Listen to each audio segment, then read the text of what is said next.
Jelang perayaan Hari Raya Idul Adha atau yang lebih dikenal dengan Hari Raya Kurban, sejumlah pedagang hewan kurban di Kota Batu Raja mulai menjajakan dagangannya.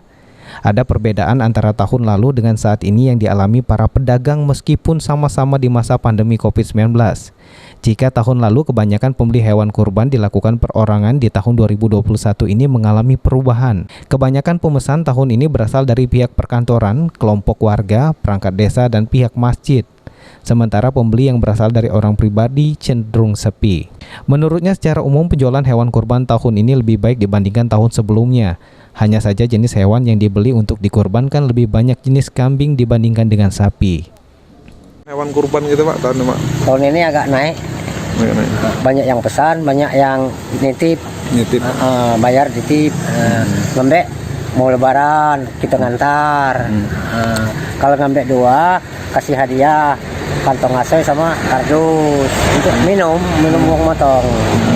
Nah, yang banyak dipesan sekarang ini kambing apa sapi Pak? Kambing Pak ya? Kambing.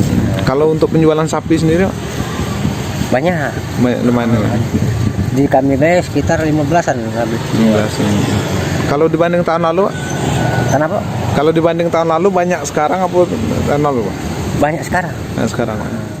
Untuk harga hewan kurban bervariasi, seperti kambing mulai dari harga 2 juta sampai 5 juta rupiah, sementara harga sapi mulai dari 18 juta sampai puluhan juta rupiah.